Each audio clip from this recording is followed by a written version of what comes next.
हुआ ऐसा है कि 3 दिन पहले नारद जी मिलके गए थे ठाकुर जी से। ठाकुर जी वन में गैया चरा रहे थे।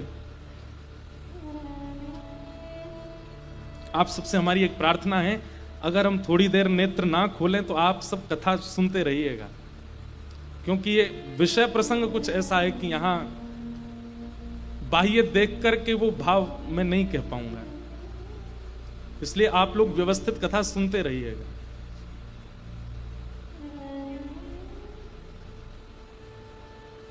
तीन दिन पहले नारद जी मिले थे ठाकुर जी को। ठाकुर जी वन में गैया चरा रहे थे और मधुमंगल, श्रीदामा, तन सुखा, मन सुखा, धन सुखा, सुबल तोक सब ठाकुर जी के सखा आनंद कर रहे थे। तभी ठाकुर जी ने देखा एक वृक्ष के पीछे पीतांबरी पहने, हाथ में वीणा लिए नारद जी खड़े। ठाकुर जी ने तुरंत इशारा किया, छुप जाओ, ये सब देख लेंगे तुमको। नारद जी बोले, नहीं छुपूंगा, इधर आइए, मुझसे बात कीजिए। ठाकुर जी ने ग्वाल वालों से कहा, तुम थोड़ा दूर जाओ, मैं आता हूं। और ठाकुर जी तुरंत नारद जी के पास गए। नारद जी ने दंडवत प्रणाम किया। भगवान ने हृदय से लगाया, नारद बहुत दिन बाद दिखे हो, सब ठीक है? नारद जी बोले, कुछ भी ठीक नहीं है नाथ। ठाकुर जी बोले, क्यों, क्या हुआ? क्या हुआ? आप पूछ रहे हैं क्या हुआ? पृथ्वी का भार हल्का करने आए थे आप, कंस के दुष्ट आचरण को नष्ट करने के लिए आए थे आप। ये देवी देवताओं के यज्ञ यजन बंद करा रखे हैं कंस ने। संतों को, ब्राह्मणों को खोज खोज करके उनका वध करवाता है ये कंस। और 11 वर्ष व्यतीत हो गए, अभी तक उसका वध नहीं किया आपने। नाथ, मैं आज्ञा देने के लिए नहीं आया हूं, पर प्रार्थना करने के लिए आया हूं। आप जिस कार्य के लिए आए हैं उसकी पूर्ति कब करेंगे? रास विहार हो गया, ब्रज की बाल लीलाएं हो गई, सब आपकी लीलाओं को देख करके हम बड़े प्रसन्न हैं, पर कंस का वध कब होगा?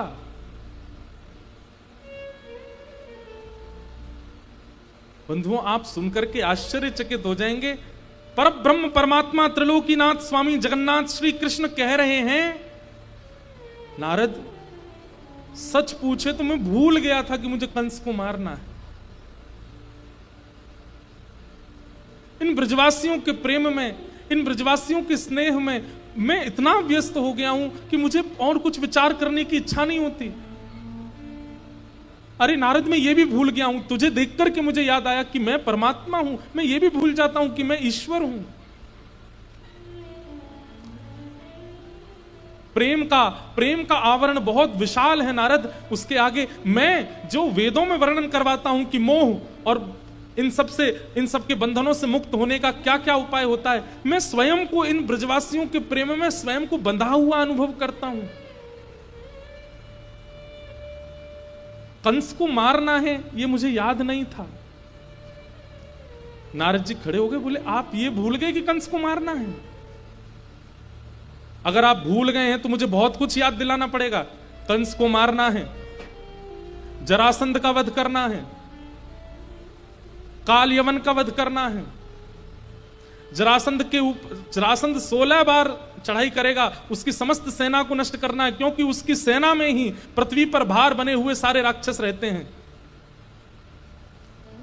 द्वारिका की स्थापना करनी है, परम्बा, जगदम्बा, लक्ष्मी, रुक्मणी रूप में आएंगी, उनसे विवाह करना है। महाभारत का युद्ध करा करके अर्जुन को गीता का ज्ञान उपदेश दे करके पूरे विश्व को ज्ञान से अवगत कराना है।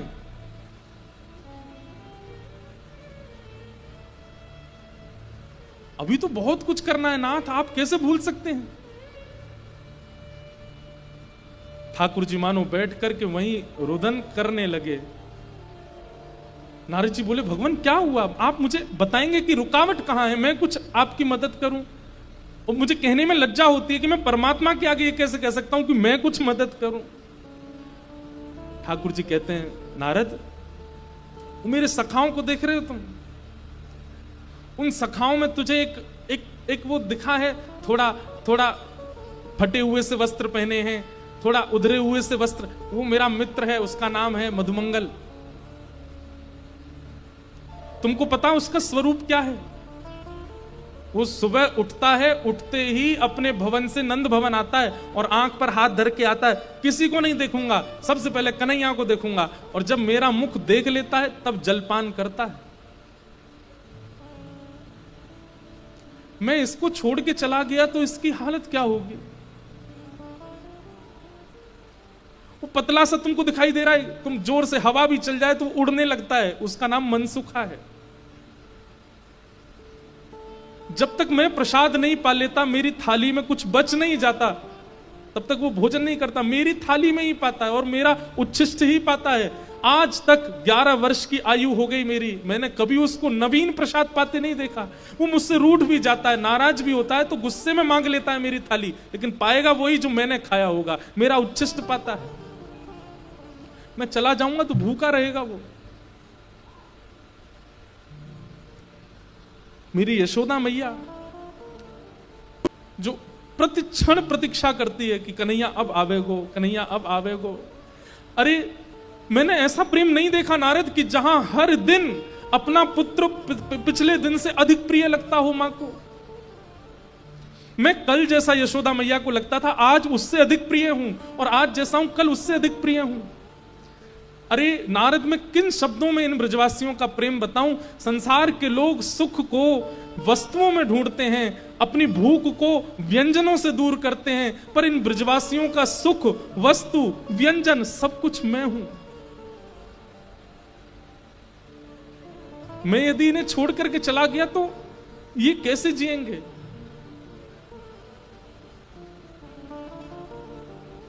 हमारे रसिक जन वर्णन करते हैं कि नारद जी का हाथ पकड़ लिया ठाकुर जी ने, और ठाकुर जी नारद जी की आंखों में देखते हुए कहते हैं, नारद मेरा एक काम कर देगा।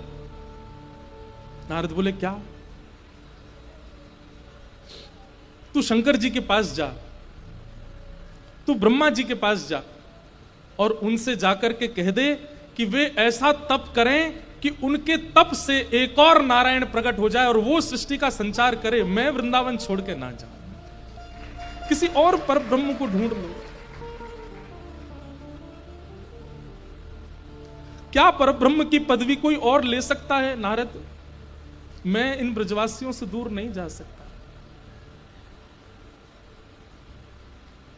बंधुओं, श्री कृष्ण को सबने कोसा, सब प्रश्न उठाते हैं कि भगवान रोता बिलखता छोड़ गए ब्रजवासियों को, इतना इतना अत्याचार करके गए गोपियों पर, यशोदा मैया को रोता छोड़ गए, ऐसा करके गए।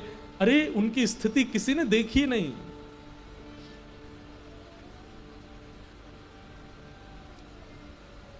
नारद जी चिंतित हो गए, प्रभु आप क्या बोल रहे हैं? परमात्मा कोई जन्म लेता है? परमात्मा कोई तत्व है जो दोबारा कहीं और से आ जाएगा? परमात्मा सदा एक ही रहता है। ये बात मुझे आपको बतानी पड़ रही है, इससे मुझे लज्जा हो रही है। आप वह परम तत्व हैं जो प्रथम है, जो आदि है, जिसका कभी जन्म नहीं होता है, जिसका कभी मरण नहीं होता है, जो कभी प्रकट नहीं होता, जो कभी अप्रकट अदृश्य नहीं होता, जिसकी भ्रकुटी पर पूरी सृष्टि चलती है, जिससे ब्रह्मा प्रकट होते हैं, जिससे शिव प्रकट होते हैं, जिससे ये तीनों लोग प्रकट होते हैं, वो हैं आप। आप कैसी बात कर रहे हैं मुझसे? ठाकुर जी मानो अपने कान बंद करते, मुझे मत सुनाओ ये सब। ब्रजवासियों का प्रेम कितना रहा होगा बंधुओं कि यहां व्यक्ति 1-2 करोड़ रुपए कमा लेता है तो अपने सगे संबंधियों को अपने पास बैठाना मंजूर नहीं करता। ठाकुर जी जो त्रिलोकीनाथ हैं, वो सामान्य से ब्रजवासियों के प्रेम में ये भूलने को तैयार बैठे कि मैं परमात्मा हूं।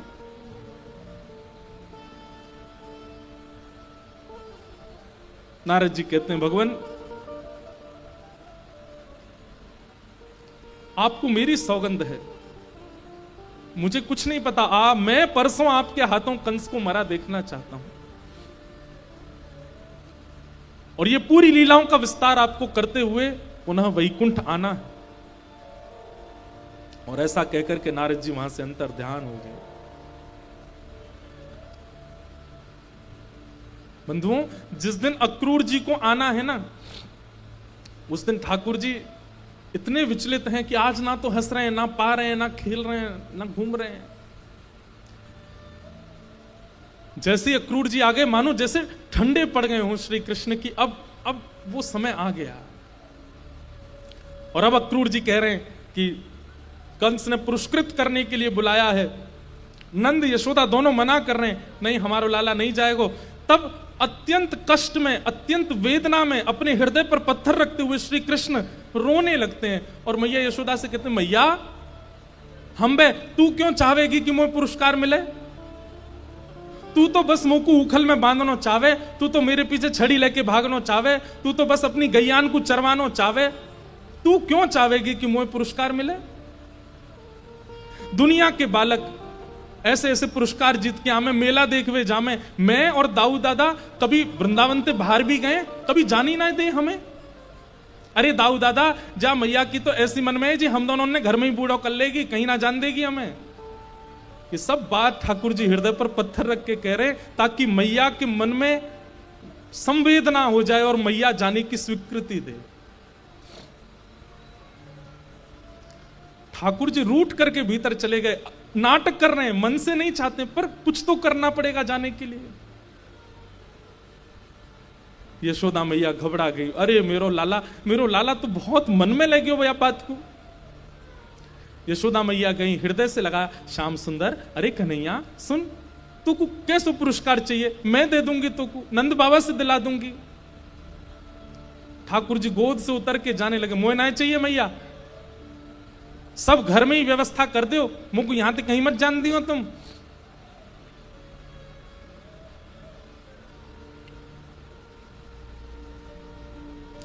यशोदा मैया ने खूब समझाया पर ठाकुर जी रो रहे हैं, तो यशोदा मैया अंत में एक बात पूछती हैं बस, अच्छा लाला मुझे एक बात बता दे। बोले कहा, तू मथुरा जाएगो पुरस्कार लेवे तो को एक रात वहीं रहना पड़ेगो।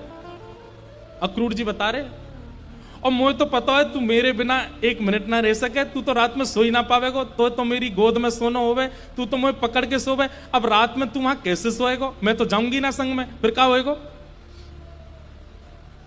यशोदा मैया को लगा है कि कन्हैया ये बात सुनकर के मना कर देगा कि ना मैया तेरे बिना तो मैं रह ना सकूं। ठाकुर जी रह नहीं सकते हैं लेकिन बोल पड़ते हैं, मैया मैं तू कुछ सौगंध खा के कह रहा हूं, मैं तेरे बिना रह के दिखाऊंगा, तुम वो बेच तो सही। ये बात सुनकर के यशोदा मैया को प्रिय नहीं लगा। तू रह लेगो लाला? हाँ मैया रह लूंगा, तू भेज तो।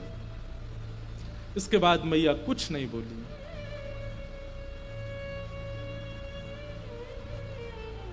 ठाकुर जी एकांत में जाकर के रो रहे हैं, मैं कैसे समझाऊं, कैसे बताऊं कि ये सब सत्य नहीं है।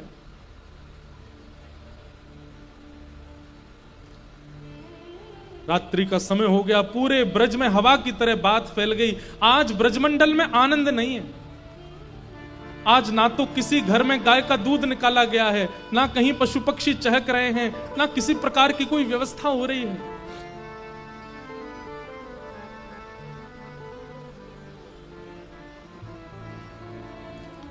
प्रसाद पाकर के सोने की व्यवस्था, सुबह लाला मथुरा जाएगो, मैया ने सब व्यवस्था, वस्त्र रख दिए ठाकुर जी के, लाला जे पहन लियो कल और पुरस्कार लेके तुरंत आ जाइयो वृंदावन।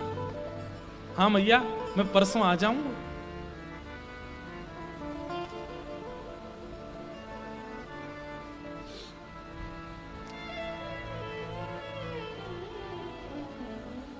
एक जगह वर्णन आता है कि श्री ठाकुर जी रात में मैया के पास सोए हैं और मैया को अंक में भर करके सोए हैं।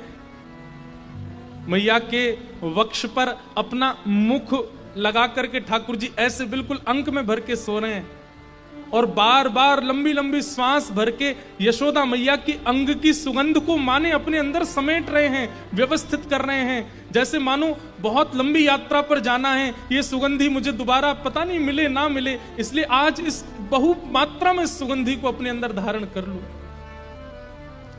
और वहां यशोदा मैया भी लंबी लंबी श्वास लेकर के लाला के सिर की सुगंधी को भीतर ले रही है कि परसों आवेगो, लेकिन कल रात्रि निकारवे के काजे मुंह को लाला की सिर की सुगंधी कैसे, मैं तो बिना या कुछ सूंघे सो ही ना पाऊं।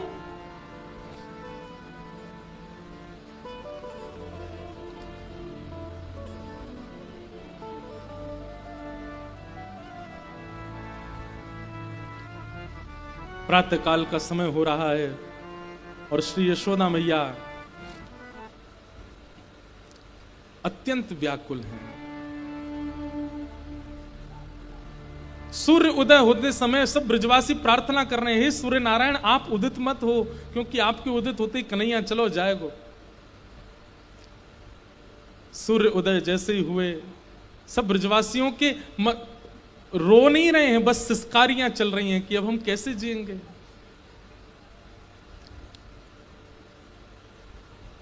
स्नान करके तैयार हो गए ठाकुर जी, और जैसे ही नंद भवन का द्वार खुला, श्री कृष्ण बलराम निकल करके बाहर आए हैं। ब्रजवासियों पर तो मानो जैसे विरह का पहाड़ टूट पड़ा हो। ये बात बंधुओं तब है कि जब ब्रजवासियों को यह पता है कि परसों कन्हैया आ जाएंगे वापस, तब इतने व्याकुल हैं ब्रजवासी। सब कह रहे हैं लाला तू आज ही पुरस्कार लेके आज ही आ जाना। अरे तू संध्या तक भी प्रतीक्षा मत करवावे लाला, तू हम सत्य बता रहे हैं, हम कैसे रहेंगे तेरे बिना। जो जो गोपियां ठाकुर जी की शिकायतें करती घूमती थी, आज वो सब गोपियां ठाकुर जी से कह रही लाला हम तेरी कोई शिकायत ना करेंगी, पीछे वालों द्वार हमेशा खोल के रखेंगी, तू जो मटकी चाय फोड़ जाइयो, तू जैसो चाय माखन खाए जाइयो, तू जो चाय तू बछड़ाने लेके भाग जाइयो, तू जो करेगो हम सब राजी, तू मत जाना। ठाकुर जी कह रहे अरे ये आश्चर्य काय को है रो, मैं कोई हमेशा को थोड़ी जा रहा हूं, मैं आ जाऊंगा परसों। कई लोग इसमें प्रश्न कर बैठते हैं कि ठाकुर जी झूठ क्यों बोल रहे हैं। बंधुओं, अगर किसी असत्य भाषण से अपने प्रियजनों के प्राण बच रहे हों तो वहां असत्य बोलना दोष नहीं होता। ठाकुर जी सत्य बोल देंगे ना तो ये ब्रजवासियों के प्राण चले जाएंगे, कोई जीवित नहीं बचेगा इनमें से। कई बार उम्मीद देना इसलिए आवश्यक होता है कि हमारे प्रिय के प्राण उस उम्मीद पर टिके रहें।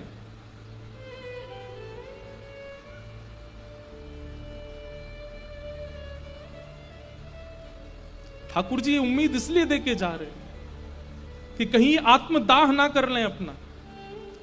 अरे तुम तो ऐसे रो रहे हो जैसे मैं हमेशा को जा रहा हूं, अरे परसों आ जाऊंगा मैं, और दाऊ दादा है ना मेरे संग, जल्दी ले आवेंगे मोकू।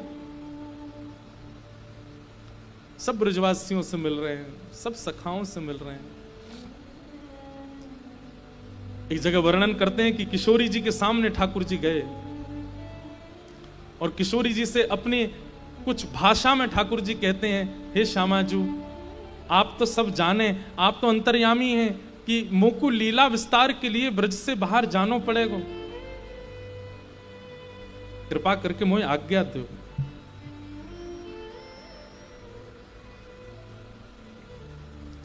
किशोरी जी कहती हैं इसका उत्तर मुझे क्या देना चाहिए, आप ही बता के जाओ।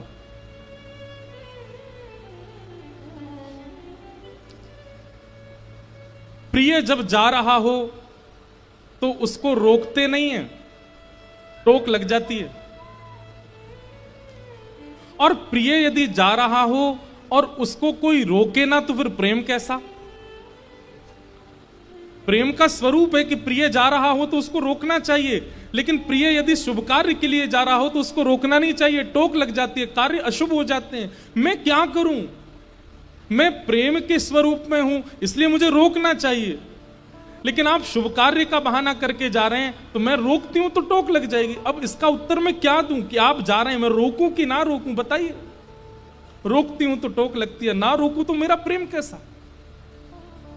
आप ही बताओ श्याम सुंदर, क्या कहूं मैं, जाओ या ना जाओ। ठाकुर जी के नेत्र सजल हो गए और किशोरी जी के चरणों की ओर देखते हुए श्याम सुंदर मौन वहां से आगे हो गए, रथ पर आरूढ़ हो गए। जैसे ही रथ पर आरूढ़ हुए सब ब्रजवासी मानो रथ को पकड़ रहे हैं, कोई कह रहा है इसका चक्का टूट जाए या कि घोड़ा बीमार पड़ जाए। अरे रथ चालक, ये अक्रूर नाम कौन ने धर दिया, या कोई ये तो महाक्रूर है, ठाकुर जी को लेके जा रहा हूं हमसे दूर। ब्रजवासियों की इस अवस्था को देखकर के श्री अक्रूर जी महाराज सोचने लगे ये सामान्य बात नहीं है, ये सामान्य स्थिति नहीं है। और श्री अक्रूर जी महाराज तुरंत रथ से उतर करके दौड़ करके गए और यशोदा मैया को कक्ष में ले जाकर के बोले, मां आप कहीं ज्यादा उम्मीदों में ना रहने लगो, इसलिए मुझे आपको सत्य बताना पड़ेगा, 2 मिनट मेरी बात बहुत ध्यान से सुनिएगा। यशोदा मैया बोली, अरे मेरो लाला जा रहा हूं मिलन, तो बोले मेरी बात सुनिए एक बार। और सब बाहर व्यस्त थे। अक्रूर जी महाराज यशोदा मैया को भीतर कक्ष में ले जाकर के बताते हैं, मैया आज से 11 वर्ष 56 दिन पहले भादों की रात्रि अष्टमी को आपके यहां कृष्ण का जन्म नहीं हुआ था, आपके यहां एक लाली ने जन्म लिया था। ये श्री कृष्ण आपके पुत्र नहीं है, ये श्री कृष्ण देवकी के पुत्र हैं, ये वसुदेव के पुत्र हैं। कंस ने अष्टम गर्भ को नष्ट करने का संकल्प लिया था, इसलिए कंस से अपने बालक की सुरक्षा करने के लिए वसुदेव जी अर्धरात्रि में पता नहीं कैसे कारागृह खुल गए, दरबान सो गए, वो उस बालक को लेकर के गोकुल आए और आपके बगल में नवजात बालिका की जगह इनको सुला करके उस बालिका को ले जाकर के कंस को दिया है। और ये बात मैं इसलिए बता रहा हूं क्योंकि 11 वर्ष 56 दिन आपने पालन किया जिस लाल का, उसकी जन्मदात्री मां आज भी कारागृह में प्रतीक्षा कर रही है। और अब कृष्ण के जाने पर अगर कृष्ण लौट करके आए वापस तो वो मां जीवित नहीं रहेगी, वो बहुत प्रतीक्षा कर रही है। मैं रोज मिलता हूं देवकी से। आपने तो पालन किया है कृष्ण का, उन्होंने तो जन्म दिया है, इसलिए मां अगर कृष्ण लौट करके ना आवे तो आप परेशान मत होइएगा, क्योंकि वो अपनी वास्तविक मां के पास जा रहे हैं। ये शब्द सुनकर के यशोदा मैया विश्वास नहीं कर पा रही हैं, वो बोल नहीं पा रही हैं, उनके पास शब्द नहीं है, वो पलक नहीं झपक रही हैं, उनका पूरा शरीर ठंडा हो गया है, वो विचार ही नहीं कर पा रही हैं ये अक्रूर क्या कह रहा है। जड़वत एक मूर्ति की तरह यशोदा मैया खड़ी और इतना कहकर के प्रणाम करके अक्रूर जी चले गए, रथ में जाकर के बैठ गए। और जैसे ही रथ आगे बढ़ने लगा, थोड़ी देर बाद यशोदा मैया को होश आया, जैसे तैसे अपने आप को संभाल करके यशोदा मैया नंद भवन से बाहर निकल करके आई। रथ को जाता हुआ देख, एक तरफ तो मन में कुतूहल चल रहा है ये मेरो लाला नहीं है, दूसरी तरफ बाल लीला पूरी चित्त में घूम रही है, ये वो मेरे प्राण श्री कृष्ण है जिसको सदा हृदय से लगा के मैं रही हूं। चिल्लाती हुई जा रही है यशोदा मैया, अरे लाला रुक जा, अरे कन्हैया रुक जा, अरे लाला नेक रुक जा। यशोदा मैया का स्वर सुनकर के ठाकुर जी स्वयं को रोक नहीं पाए, चलते हुए रथ से कूद पड़े और दौड़ करके जाके यशोदा मैया के अंक में भर गए। खूब रो रहे हैं ठाकुर जी, नहीं जाना चाह रहे। यशोदा मैया कहें, लाला अपनो बहुत ध्यान रखियो। और एक एक रों का मैया स्पर्श कर रही है, ठाकुर जी के मुख का, नेत्रों का, नाक का, ओष्ठ का, ग्रीवा का, वक्ष का, उदर का, घुटने का, एक एक अंग यशोदा मैया अपने हाथों में मानो जैसे स्पर्श समान कर रही हो। पतो ना अब कब छूवे को मिलेगो। और सर्वांगीण अंग छूते छूते जैसे यशोदा मैया ने लाला के चरण छुए और प्रणाम करने लगी मां, ठाकुर जी टूट गए। यशोदा मैया को मैया ये तू कहा कर रही है, तू मेरे चरण छोड़, अभी तू कहा कर रही है, अरे तू तो ऐसे छू रही है मुंह को जैसे मैं दोबारा मिलूंगा नहीं तो को। यशोदा मैया बोली, हाँ लाला मुझे पता है तू अब मुंह को छुवे को नहीं मिलेगा। क्यों? क्योंकि मुंह को पता चल गई है कि तू मेरो लाला नहीं है, तू तो देवकी को लाला।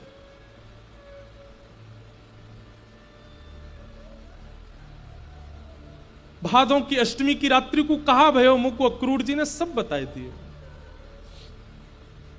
लाला। और मुंह को यह भी पता चली कि तोए पतो है ये बात कि तू देवकी को लाला, लेकिन तेने भी बड़ो अच्छा नाटक कियो मेरो पुत्र बन के रहवे को। तो को तो पहले ही पता चल गई कि तू देवकी को पुत्र है। और मुंह को यह भी पता चली कि तो आज भी पता है कि तू देवकी के पास जाके वापस नहीं आएगा, लेकिन फिर भी कैसो नाटक करके जा रहा हो कि मैं परसों आ जाऊंगा। तेरो दोष ना है लाला, शायद हम ब्रजवासीन के प्रेम में ही कोई कसर रह गई होगी जो शायद हमें ये सब अनुभव करना पड़ो। लेकिन तू चिंता मत करे, तू रुकियो मत बिल्कुल, तू जा मैया के पास, अपनी वास्तविक मां के पास जा। पर लाला एक वचन दे के जा,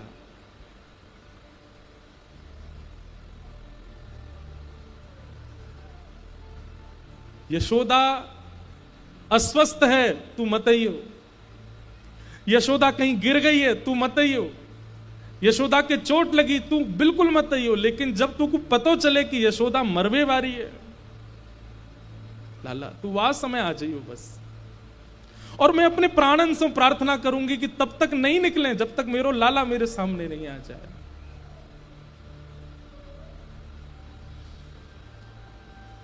तेरे कोमल हाथन में सिर रख के अपनो तब प्राण त्यागूंगी कन्हैया। खूब सेवा करियो देवकी की, खूब प्रेम करियो, वाने भी बहुत तपस्या करी जो तो मेरे पास भेज दियो, लेकिन लाला बस एक अधिकार मुझको दियो कि मैं तेरे दर्शन करते हुए प्राण त्यागूं अपने। ठाकुर जी मानो उस समय ऐसी स्थिति में आ गए कि इसी समय प्रलय हो जाए, पूरी धरती भूचाल हो जाए, धरती कंपायमान होने लगी है उस समय ठाकुर जी के रूप को देख करके। लेकिन तुरंत भगवान ने अपने आप को समाहित किया, यशोदा मैया को हृदय से लगाया। वो बोले मैया, बोले अब कछु मत बोल लाला, तू जा, अब तो कछु नहीं सुनो, क्योंकि अब तू जो बोलेगो सब असत्य बोलेगो, या हमारे तू चलो जा, मैं कोई को नहीं बताऊंगी ये बात, तू जा। और यशोदा मैया उस अवस्था में आ गई कि ठाकुर जी सब ग्वाल बालों और गोपियों के मध्य यशोदा मैया को विराजमान करके दौड़ करके गए, रथ में जाकर के बैठ गए और कहा सारथी इतनी द्रुत गति से रथ को चलाओ कि हमें मथुरा पहुंचने में ज्यादा समय ना लगे, क्योंकि जितना समय ये ब्रज की सीमा पार करने में लगाएगा रथ में उतना व्याकुल रहूंगा।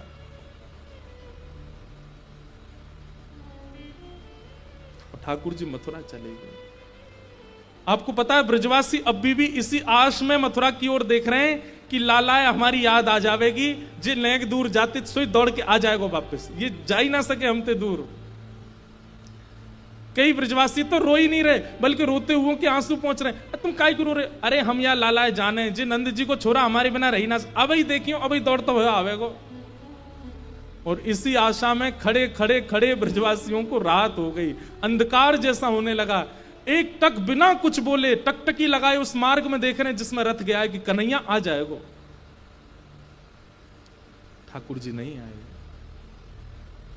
और जब अर्धरात्रि का समय हो गया ठाकुर जी जब नहीं आए, आंसू सूख गए ब्रजवासियों के। और तब सब ग्वाल बालों की मैयाएं ले ले करके जा रही हैं। बोले मैया आ रहो होगो, कन्हैया आ रहो, बोले ना आवेगो तू चल। और सब ब्रजवासी चले गए। जौहत मतलब करती रह गई। गोपियां और यशोदा मैया कह रही हैं लाला हम तेरी बाट देखते रह गए, तेरो इंतजार करते रह गए, तू आयो नहीं।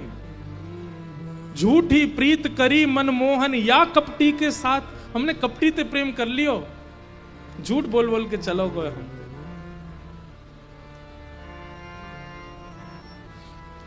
बंधुओं, अब बनाने को तो बहुत बातें वक्ताओं के मुख में आ जाती हैं,